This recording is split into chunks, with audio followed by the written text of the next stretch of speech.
The investigation surrounding 11-year-old Adriana Young, who was found dead in a swimming pool, continues, and matters are going from bad to worst. Today we're going to talk a bit about those conflicts and controversies that are going on, as well as demands and calls for action by politicians, society, and the family as a whole.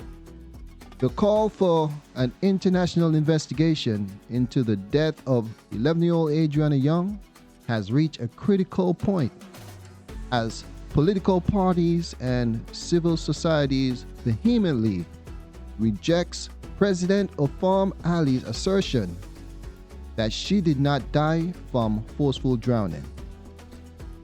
Adriana Young went missing during a family outing at the Doubleday Hotel in Toshin, East Bank, Essequibo, and was found dead in a hotel swimming pool the following day despite extensive searches conducted previously.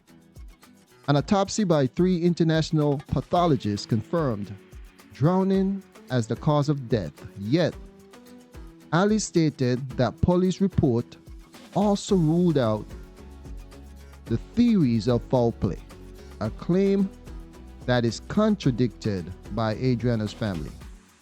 Nigel Hughes, who is a leader of Alliance for Change, AFC, strongly criticized President Ali for making statements outside of his expertise, emphasizing that the conclusion of drowning does not eliminate the possibility of homicide.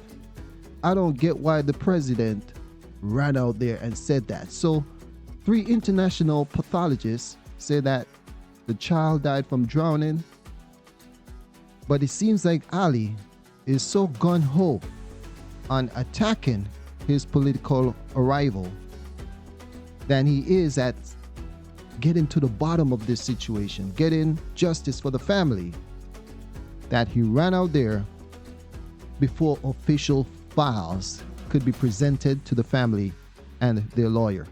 He did not even wait to consult the family.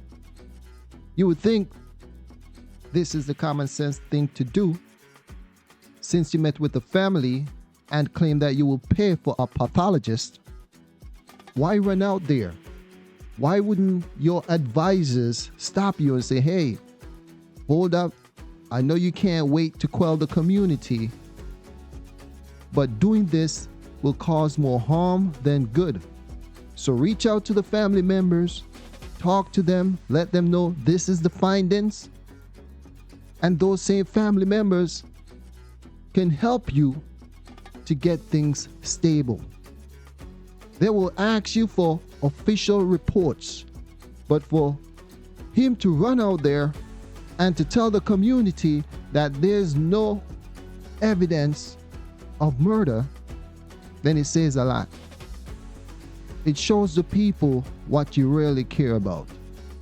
Now, if you live in Guyana and know something differently, by all means present it. But these are the facts that are being reported. Nigel Hughes highlighted the importance of a toxicology report to determine the location of drowning and also to determine if there's anything else in her system. Hughes expressed frustration over the lack of an official pathology report and condemned the president's premature conclusion that Adriana was not murdered. He stated, "It is unacceptable for the president to make expert assertions without proper evidence." Hughes also got some support from various political, civil, and society groups. Businessman Dr. Terence Campbell reinforced that they are not only insisting on international investigation, but also demanding the removal of Commissioner of Police Clifton Hicken. So they are going after the head of the police force as well. They're going after the head of the snake.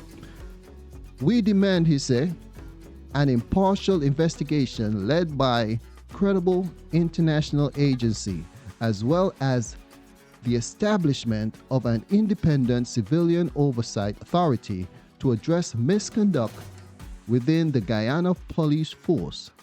Campbell claimed. Guyana Police Force explains how lies, incompetence led to inaccurate statement on Adriana Young. The force said a civilian staffer, whose name is not mentioned, admitted to detectives that she entered the wrong date whilst checking the camera system located within the vicinity of the Doubleday Hotel.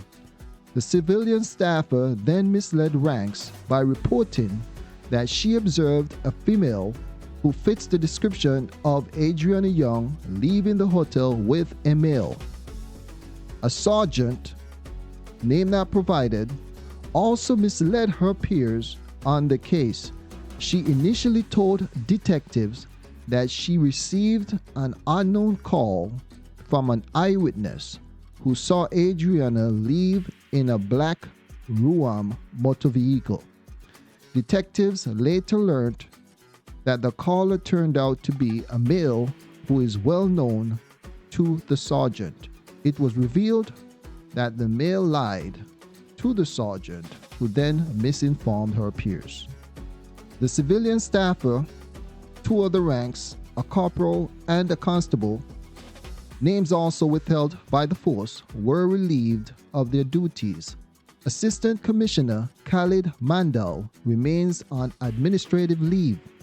The Guyana Police Force has not yet stated whether Mandal has been questioned thus far for his role in Adriana's parents being misled.